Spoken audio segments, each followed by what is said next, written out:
ನಮಸ್ಕಾರ. ಸ್ಮಯ ಕಲಿಕೆ ಚಾನಲ್ಗೆ ಸ್ವಾಗತ ಸುಸ್ವಾಗತ. ಇವತ್ತಿನ ವಿಡಿಯೋದಲ್ಲಿ ಇದೇ ಮಾರ್ಚ್ 6ನೇ ತಾರೀಕು ಶ್ರೀ ರಾಘವೇಂದ್ರ ಸ್ವಾಮಿಯವರ ಜಯಂತಿ ಇದೆ. 430ನೇ ಜಯಂತಿ. 430ನೇ ರಾಘವೇಂದ್ರ ಸ್ವಾಮಿಯವರ ಜಯಂತಿ ಬಂದಿರೋದು ಕೂಡ ಇದೇ ಗುರುವಾರ, ಅಂದರೆ ನಾಳೆ. ಅದು ರಾಯರ ದಿನನೇ ಬಂದಿದೆ, ಅಂದರೆ ಗುರುಗಳ ದಿನ, ಗುರುವಾರನೇ ಬಂದಿರೋವಂಥದ್ದು. ಹೀಗೆಲ್ಲ ಪ್ರತಿ ಗುರುವಾರನೂ ರಾಯರ ದೇವಸ್ಥಾನಕ್ಕೆ ಮತ್ತು ಸಾಯಿಬಾಬಾ ದೇವಸ್ಥಾನಕ್ಕೆ ಮತ್ತು ದತ್ತಾತ್ರೇಯ ಸ್ವಾಮಿ ದೇವಸ್ಥಾನಕ್ಕೆ ಹೋಗೋವಂಥ ರೂಢಿ ಎಲ್ರಿಗೂ ಕೂಡ ಇದ್ದೇ ಇರುತ್ತೆ. ನಾನು ನೋಡಿರೋ ಪ್ರಕಾರ ಚಿಕ್ಕ ಮಕ್ಕಳು, ಅಂದರೆ ಸ್ಕೂಲ್ ಹೋಗೋ ಮಕ್ಕಳಿಂದನೂ ಕೂಡ ಗುರುಗಳ ದೇವಸ್ಥಾನಕ್ಕೆ ಬಂದು ಅವರ ಆಶೀರ್ವಾದ ಪಡಿತಾರೆ. ಆ ಒಂದು ಅಭ್ಯಾಸನೂ ಕೂಡ ಚಿಕ್ಕ ವಯಸ್ಸಿನಿಂದನೇ ಬಂದರೆ ಎಷ್ಟು ಒಳ್ಳೆಯದು ಅಲ್ವಾ? ಏಕೆಂದರೆ ನಾನು ಕೂಡ ಪ್ರತಿ ಗುರುವಾರ ರಾಯರ ಸನ್ನಿಧಾನಕ್ಕೆ ಹೋಗ್ತೀನಿ. ಆಗ ನಾನು ನೋಡಿರೋದು ಸ್ಕೂಲ್ಗೆ ಹೋಗೋ ಮಕ್ಕಳಿಂದನೂ ಕೂಡ ರಾಯರ ಒಂದು ದರ್ಶನಕ್ಕೆ ಬಂದು ಹೋಗ್ತಾರೆ. ಇದೆಲ್ಲ ನೋಡಿದ್ರೆ ಹೀಗಿಂದನೇ ಅವ್ರ ಮನೆಯಲ್ಲಿ ಎಷ್ಟು ಒಳ್ಳೆ ಸಂಸ್ಕೃತಿ ಕೊಟ್ಟಿದ್ದಾರೆ ಅಂತ ಅರ್ಥ ಅಲ್ವಾ? ಇನ್ನು ಇವತ್ತಿನ ವಿಡಿಯೋದಲ್ಲಿ ಈ ರಾಘವೇಂದ್ರ ಸ್ವಾಮಿಯವರ ಜಯಂತಿನ ಮನೆಯಲ್ಲಿ ಯಾವ ಥರ ಪೂಜೆ ಮಾಡ್ಕೋಬೋದು ಅಂತ ತಿಳ್ಕೊಳ್ಳೋಣ.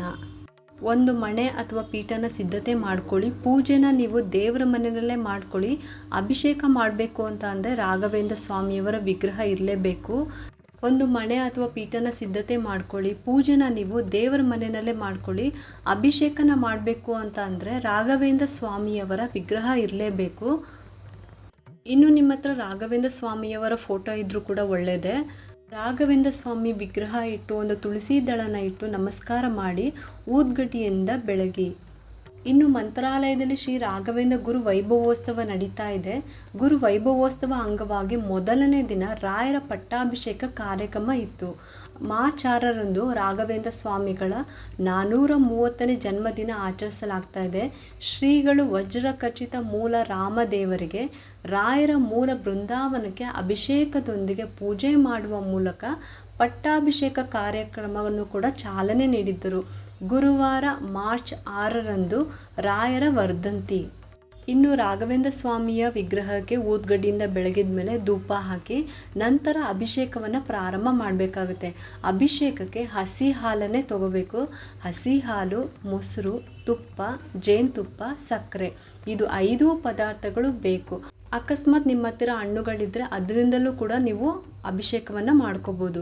ನಾವೇನೇ ಪೂಜೆ ಮಾಡುವಾಗಲೂ ಕೂಡ ಮೌನದಿಂದ ಆ ದೇವರನ್ನ ನೆನೆಸ್ಕೊಂಡು ಪೂಜೆನ ಮಾಡಬೇಕು. ಮಾತಾಡಲೇಬಾರ್ದು. ಮನಸ್ಸಿನಲ್ಲಿ ಆ ದೇವರನ್ನು ಸ್ಮರಿಸ್ಕೊಂಡು ಪೂಜೆ ಮಾಡಬೇಕು. ಪ್ರತಿಯೊಬ್ಬರು ಕೂಡ ತುಂಬ ವಿಶೇಷವಾಗಿ ಪೂಜೆ ಮಾಡುವ ದೇವರಲ್ಲಿ ರಾಘವೇಂದ್ರ ಸ್ವಾಮಿಗಳು ಕೂಡ ಒಬ್ಬರು. ಹಾಗೆ ತುಂಬ ಜನಕ್ಕೆ ಒಂದು ಪವಾಡ ರೀತಿಯಲ್ಲೇ ಆಗಿದೆ ಈ ದೇವನನ್ನು ನಂಬಿ. ನಾನು ಕೂಡ ತುಂಬ ರಾಯರನ್ನು ನಂಬ್ತೀನಿ. ಪ್ರತಿ ಗುರುವಾರನೂ ಕೂಡ ತಪ್ಪದೇ ರಾಯರ ದರ್ಶನ ಮಾಡ್ತೀನಿ. ಹಾಗೆ ಪ್ರತಿ ಗುರುವಾರನೂ, ಅಂದರೆ ಗುರುವಾರದಂದು ನಾನು ನಾನ್ ವೆಜ್ಜನ್ನು ತಿನ್ನೋದೇ ಇಲ್ಲ. ನಾವು ಎಷ್ಟು ನಂಬಿಕೆ ಇಟ್ಟು ರಾಘವೇಂದ್ರ ಸ್ವಾಮಿಯ ಆರಾಧನೆಯನ್ನು ಮಾಡ್ತೀವೋ ಅಷ್ಟೇ ರೀತಿಲಿ ನಮ್ಮೆಲ್ಲ ಕೋರಿಕೆಗಳು ನೆರವೇರುತ್ತೆ. ಆ ರಾಯರು ನಮ್ಮ ಎಲ್ಲ ಈಡೇರಿಕೆಯನ್ನು ಈಡೇರಿಸ್ತಾರೆ. ಎಲ್ಲ ದೇವಸ್ಥಾನದಲ್ಲೂ ಒಂದು ಮಠದಲ್ಲಿ ಪೂಜೆಗಳನ್ನು ಮಾಡ್ತಾ ಇರ್ತಾರೆ. ಅಲ್ಲಿ ಕೂಡ ನಾವು ಹೋಗ್ಬಿಟ್ಟು ದರ್ಶನವನ್ನು ಮಾಡ್ಬೋದು ನಾಳೆ.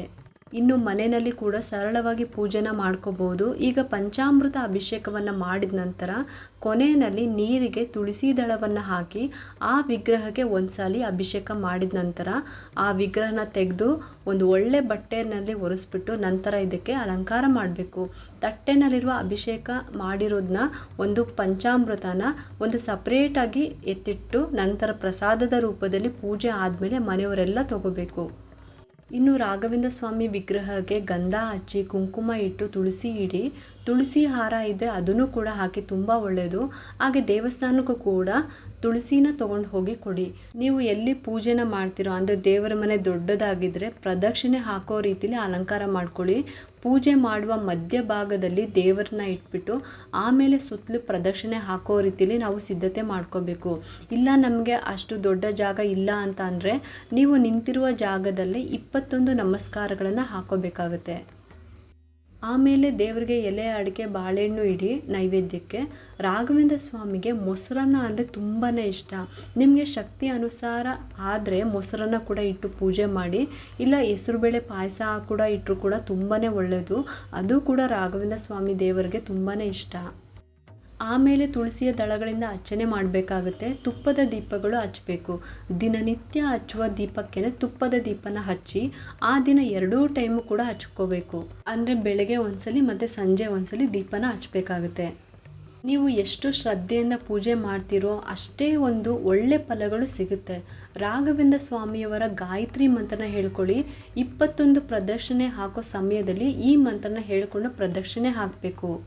ಓಂ ವೆಂಕಟನಾಥಾಯ ವಿದ್ಮಹೇ ಸಚ್ಚಿದಾನಂದಾಯ ಧೀಮಹಿ ತನ್ನೋ ರಾಘವೇಂದ್ರ ಪ್ರಚೋದಯಾತ್.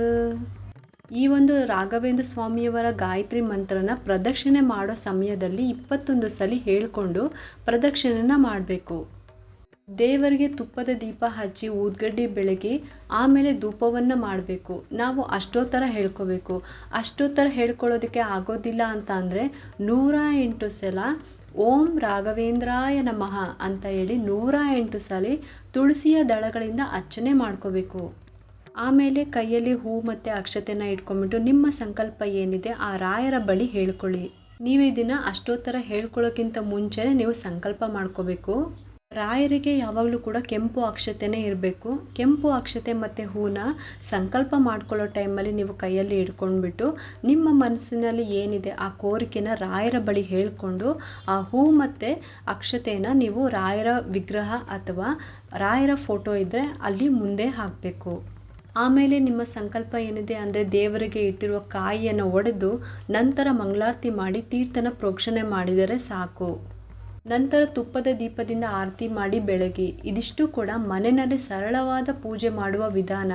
ಪೂಜೆ ಎಲ್ಲ ಆದಮೇಲೆ ನೀವು ನಿಂತಿರುವ ಜಾಗದಲ್ಲೇ 21 ಪ್ರದಕ್ಷಿಣೆನ ಹಾಕಬೇಕು. ಇದನ್ನು ಮಾತ್ರ ಮರಿಬೇಡಿ.